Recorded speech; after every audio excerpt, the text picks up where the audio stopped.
Good morning, ladies and gentlemen. At today's press conference, we will hear from Governor Cox, FBI Director Kash Patel, and Sheriff Mike Smith. We also have with us Utah DPS Commissioner Bo Mason, Lieutenant Governor Deidre Henderson, FBI Special Agent in Charge Robert Bowles, and local and federal law enforcement partners. Following the remarks today, Governor Cox, Director Patel, and Commissioner Mason will take questions. Thank you.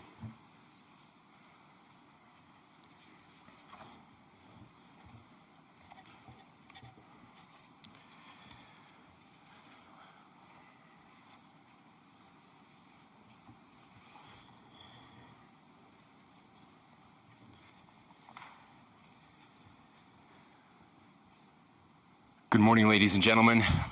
We got him. On the evening of September 11th, a family member of Tyler Robinson reached out to a family friend who contacted the Washington County Sheriff's Office with information that Robinson had confessed to them or implied that he had committed the incident. This information was relayed to the Utah County Sheriff's Office and scene investigators at Utah Valley University. This information was also conveyed to the FBI. Investigators reviewed additional video footage from UVU surveillance and identified Robinson arriving on UVU campus in a gray Dodge Challenger at approximately 8:29 a.m. on September 10th, in which he is observed on video in a plain maroon t-shirt, light-colored shorts, a black hat with a white logo, and light-colored shoes. When encountered in person by investigators in Washington County on September 12th in the early morning hours, Robinson was observed in consistent clothing with those surveillance images. Investigators interviewed a family member of Robinson who stated that Robinson had become more political in recent years. The family member referenced a recent incident in which Robinson came to dinner prior to September 10th, and in the conversation with another family member, Robinson mentioned Charlie Kirk was coming to UVU. They talked about why they didn't like him and the viewpoints that he had. The family member also stated Kirk was full of hate and spreading hate. The family member also confirmed Robinson had a gray Dodge Challenger. Investigators identified an individual as the roommate of Robinson. Investigators interviewed that roommate, who stated that his roommate, referring to Robinson, made a joke on Discord. Investigators asked if he would show them the messages on Discord. He opened it and showed several messages to investigators and allowed investigators to take photos of the screen as each message was shown by Robinson's roommate. These photos consisted of various messages, including content of messages between the phone contact named Tyler with an emoji icon and Robinson's roommate's device. The content of these messages included messages affiliated with the contact Tyler, stating a need to retrieve a rifle from a drop point, leaving the rifle in a bush, messages related to visually watching the area where a rifle was left, and a message referring to having left the rifle wrapped in a towel. The messages also refer to engraving bullets and a mention of a scope and the rifle being unique. Messages from the contact Tyler also mentioned that he had changed outfits. I know there has been speculation as well as to the writing on those casings, those bullet casings, and I believe we have that as well. And I will share that with you now. So the area north of Campus Drive Road where the suspect crossed over, you saw some of that in the video that we released last night, consists of a grassy area with trees on the edge of the UVU campus. Investigators discovered a bolt-action rifle wrapped in a dark-colored towel. The rifle was determined to be a Mauser Model 98 30-06 caliber bolt-action rifle. The rifle had a scope mounted on top of it. Investigators noted inscriptions that had been engraved on casings found with the rifle. Inscriptions on a fired casing read, "Notices, bulges, capital OWO, what's this, question mark." Inscriptions on the 3 unfired casings read, "Hey fascist, exclamation point, catch, exclamation point." up arrow symbol, right arrow, and symbol, and 3 down arrow symbols. A second unfired casing read, "Oh Bella Chow, Bella Chow, Bella Chow, Chow Chow," and a third unfired casing read, "If you read this, you are gay, LMAO." We are indebted to law enforcement across the state who has worked seamlessly together, local law enforcement, state law enforcement, and our federal partners with the Federal Bureau of Investigation. We're grateful for everyone who worked together in such a short amount of time to find this person and to bring justice. I want to thank the public who has been so engaged, reviewing videos, helping us with sending in tips, and helping us get to this point. I want to thank the family members of Tyler Robinson who did the right thing in this case and were able to bring him into to law enforcement as well. I especially want to thank the family of Charlie Kirk, Erica, Charlie's parents, his children. I want us to be thinking of them as we bring justice in this case. They will be involved in that justice. We will be working very closely with them as we move through this process as well. This is a very sad day for our country, a terrible day for the state of Utah. But I'm grateful that at this moment we have an opportunity to bring closure to this very dark chapter in our nation's history. With that, I will now turn the microphone over to the Director of the FBI, Kash Patel. Thank you, Governor. This is what happens when you let good cops be cops. The FBI and our partners are proud to stand here today together to bring justice to the family of Charlie Kirk and honor his memory. I want to express my deep gratitude to President Trump, the Vice President, and the entire White House who have been so incredibly supportive with both resources and just personally to the FBI as a team. They had our backs the entire way, and I just want to express my gratitude for giving us the resources we need to operate in this space to bring this sort of justice at this sort of speed. In 33 hours, we have made historic progress for Charlie. Governor Cox, our partnership has been absolutely incredible these last few days. Our partnership will endure. Your state and local partners, your sheriffs, your DPS community has been unbelievably impressive in the hardest of times. And a case like this cannot be solved, cannot be brought without partnering with your state and local authorities. The FBI has a certain role to play, and we will play that role, and we will lead out for the federal government. But Governor Cox, we are so grateful for your state partnership that led out on this investigation. A little bit of the timeline. Charlie was shot at 12:23 p.m. on Wednesday. The first FBI agents arrived on scene in 16 minutes with chiefs of police at 12:39 and secured the scene. The FBI immediately launched fixed-wing assets. We utilized these assets to transport personnel, specialty technicians, hostage rescue teams. We also utilize these assets to go back and forth from the East Coast and here in Utah to transport forensic evidence and other evidence that will be analyzed and is being analyzed at our FBI laboratories in Quantico and other laboratories, including the ATF. At my direction, the FBI released the first set of FBI photos of the suspect at 10 a.m. local time on 9/11. Then, shortly thereafter, the FBI reward of $100,000 was released at 10:45 a.m. local. Myself and Deputy Director Bongino arrived on the scene at approximately 5:30 p.m. on 9/11.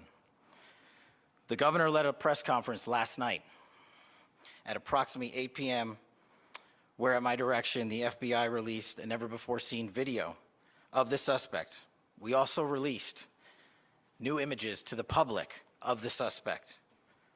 And just last night, the suspect was taken into custody at 10 p.m. local time. In less than 36 hours, 33 to be precise, thanks to the full weight of the federal government and leading out with the partners here in the state of Utah and Governor Cox, the suspect was apprehended in a historic time period. And I want to highlight what Governor Cox said. This would not have been possible without you, the media, and you, the public.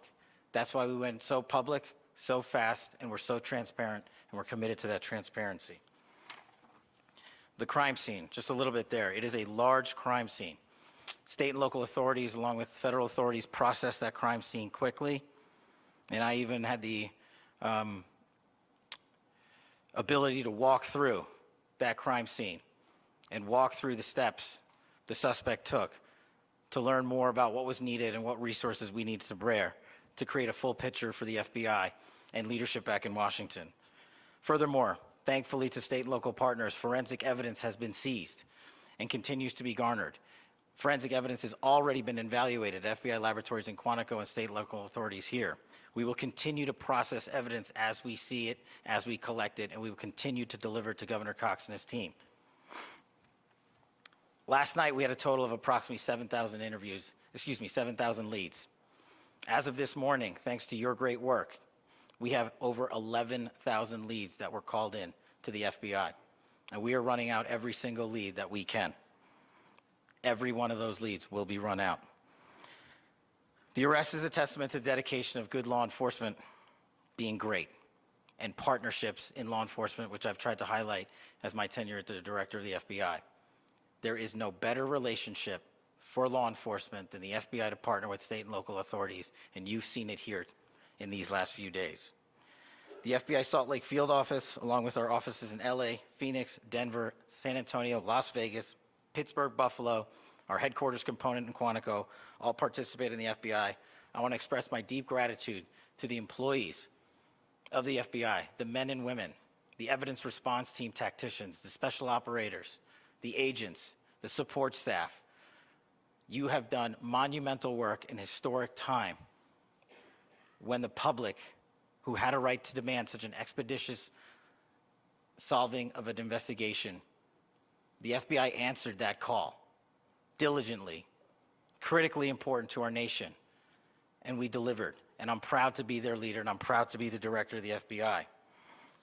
This is very much an ongoing investigation, as the governor said, and we will continue to work with state and local authorities to develop the investigation, to provide them the evidence they need for their ongoing prosecutions, and we will be here to answer every call they absolutely have, as long as it takes, for as long as we need to find and apprehend whatever suspects were involved in this crime. Lastly, to my friend Charlie Kirk, rest now, brother. We have the watch, and I'll see you in Valhalla.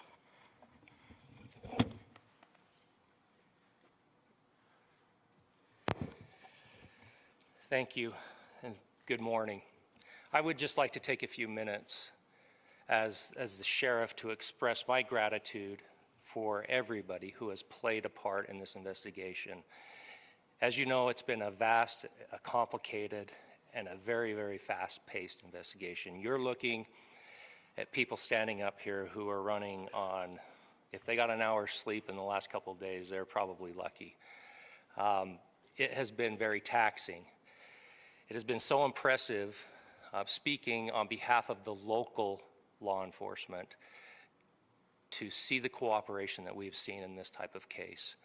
Across the state, sheriffs, chiefs, our state partners have stepped up and have come to the call on anything that we needed. Our county chiefs have been phenomenal. Our Utah County Attorney, Jeff Gray, who's standing up here with us, has been phenomenal in leading us through this investigation.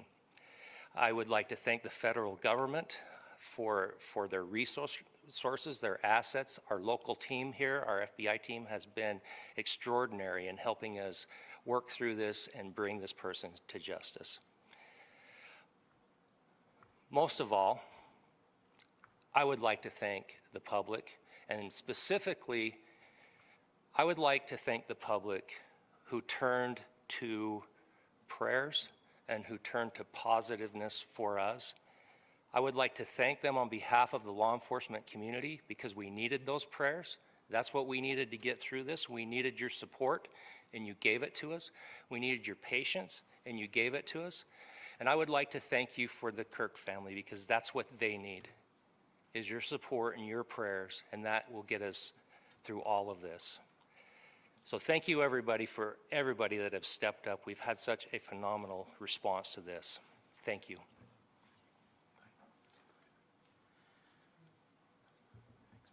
I also want to give a special thanks to the Attorney General and the Department of Justice. Their unwavering support and their commitment to justice is shown true here.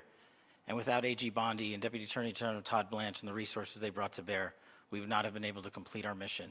And I just want to say special thanks. It's an honor to be a part of the Department of Justice.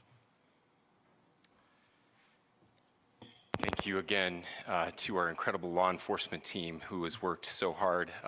Sheriff, I got a solid 90 minutes last night, so I'm probably the most well-rested person up here. Ladies and gentlemen, I get the microphone, so I hope you'll permit me a moment just to share a few more thoughts about where we are and how we got here and maybe a little bit of where we go from here. I don't want to get too preachy, but I think it's important that we, with eyes wide open, understand what's happening in our country today. I've heard people say, well, why are we so invested in this? There's violence happening all across our country, and violence is tragic everywhere. And every life taken is a child of God who deserves our love and respect and dignity.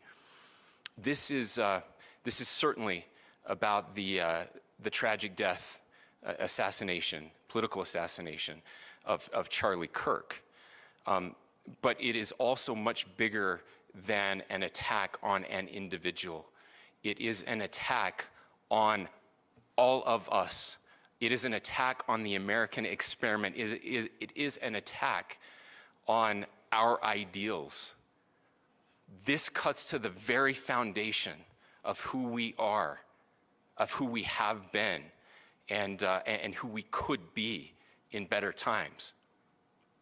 Political violence is different than any other type of violence for lots of different reasons. One, because in the very act that Charlie championed of expression, that freedom of expression that is enshrined in our founding documents, in having his life taken in that very act, makes it more difficult for people to feel like they can share their ideas, that they can speak freely. We will never be able to solve all the other problems, including the violence problems that people are worried about, if we can't have a clash of ideas safely and securely. Especially those ideas with which you disagree. That's why this matters so much. Over the last 48 hours, I have been as angry as I have ever been, as sad as I have ever been. And it was, as anger pushed me to the brink, it was actually Charlie's words that pulled me back. I'd like to share some of those. And specifically right now, if I could, I need to talk to the young people in our state, in my state, and all across the country. As President Trump reminded me, he said, you know who really loved Charlie? The youths. And he's right. Young people loved Charlie, and young people hated Charlie. And Charlie went into those places anyway. And these are the words that have helped me. Charlie said, when people stop talking, that's when you get violence. He said, the weak can never forgive. Forgiveness is the attribute of the strong. The only way out of the labyrinth of suffering is to forgive. Welcome without judgment, love without condition, forgive without limit. He said, always forgive your enemies. Nothing annoys them so much. A few months ago, I referenced this last night, Charlie posted to social media, when things are moving very fast and people are losing their minds, it's important to stay grounded. Turn off your phone, read scripture, spend time with friends, and remember, internet fury is not real life. It's going to be okay. He again said, when you stop having a human connection with someone you disagree with, it becomes a lot easier to commit violence. He said, what we as a culture have to get back to is being able to have a reasonable agreement, where violence is not an option. Now, again, to my young friends out there, you are inheriting a country where politics feels like rage. It feels like rage is the only option. But through those words, we have a reminder that we can choose a different path. Your generation has an opportunity to build a culture that is very different than what we are suffering through right now. Not by pretending differences don't matter, but by embracing our differences and having those hard conversations. I think we need more moral clarity right now. I hear all the time that words are violence. Words are not violence. Violence is violence. And there is one person responsible for what happened here. And that person is now in custody and will be charged soon and will be held accountable. And yet, all of us have an opportunity right now to do something different. I want to thank my fellow Utahns. This bad stuff happens. For 33 hours, I was praying that if this had to happen here, that it wouldn't be one of us. That somebody drove from another state, somebody came from another country. Sadly, that prayer was not answered the way I had hoped for, just because I thought it would make it easier on us if we could just say, hey, we don't do that here. And indeed, Utah is a special place. We lead the nation in charitable giving. We lead the nation in service every year. But it did happen here. And it was one of us. But I want you to look at how Utahns reacted the last 2 nights. There was no rioting. There was no looting. There were no cars set on fire. There was no violence. There were vigils and prayers and people coming together to share the humanity. And that, ladies and gentlemen, I believe is the answer to this. We can return violence with violence. We can return hate with hate. And that's the problem with political violence, is it metastasizes. Because we can always point the finger at the other side. And at some point, we have to find an off-ramp, or it's going to get much, much worse. But see, these are choices that we can make. History will dictate if this is a turning point for our country. But every single one of us gets to choose right now if this is a turning point for us. We get to make decisions. We have our agency. And I desperately call on every American, Republican, Democrat, liberal, progressive, conservative, MAGA, all of us to please, please, please follow what Charlie taught me. I'll just conclude with words I share often from a friend and author, Yuval Levin, who was asked if he was optimistic about our country. And he said, I'm not optimistic. He said, I hate optimism. Like, that sounds bad. But he said, optimism is a vice. It's this idea that good things are just going to happen.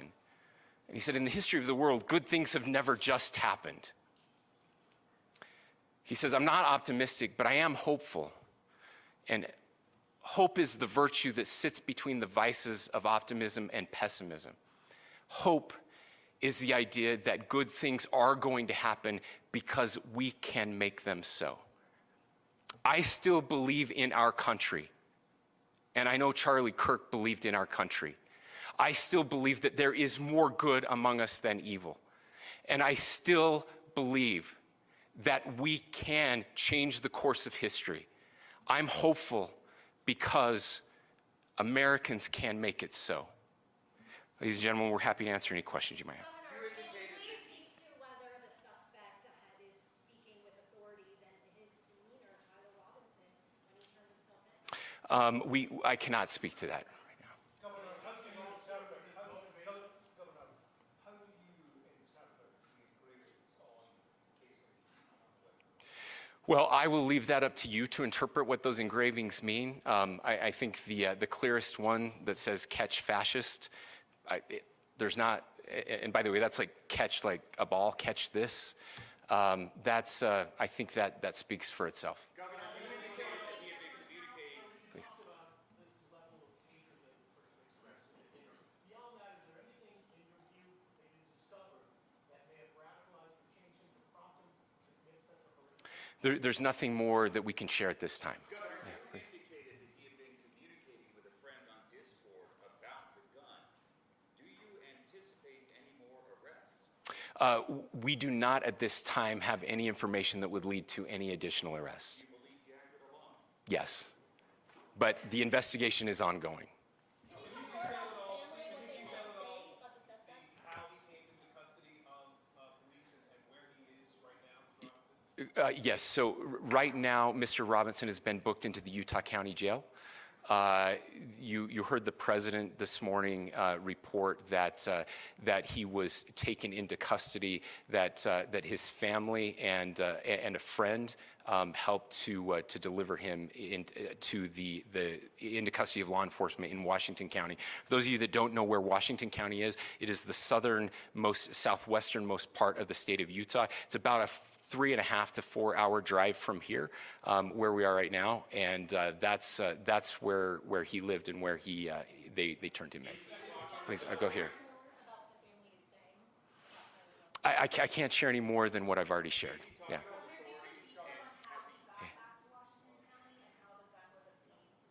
So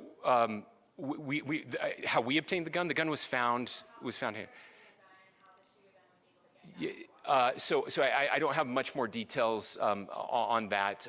We do know that he drove. We had his car here on campus, and then we had his car going south back to the St. George. It's actually the city of Washington in Washington County. Is he talking with authorities and did he discuss a motive? I'm sorry? We don't have any information that would lead us to believe that. Yes, in fact, it was just released. Yes. Talking with authorities and did he discuss a motive? I can't answer that right now. Yeah, thank you. Over here.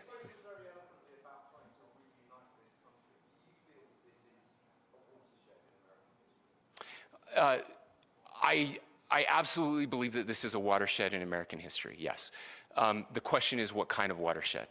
And that chapter remains to be written. Is this the end of a dark chapter in our history or the beginning of a darker chapter in our history? Look, I mean, if you look at true political assassinations in this country of someone of this stature, this feels a lot like the late 60s. And having one so gruesomely displayed on camera in all of our hands and in all of our pockets, we are not wired as human beings biologically, historically. We have not evolved in a way that we are capable of processing those types of violent imagery. And by the way, we've seen another one with a gruesome stabbing very recently that went viral.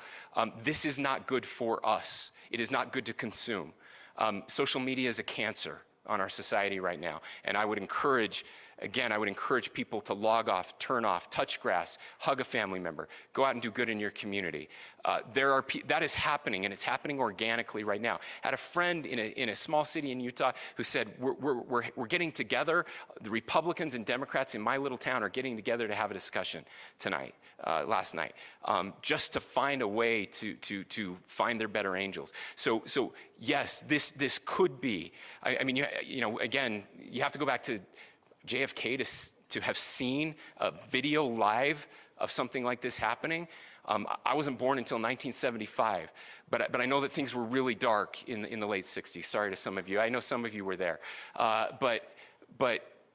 This is our moment. Do we escalate, or do we find an off-ramp? And again, it's a choice. It's a choice, and every one of us gets to make that choice. Two more questions right here.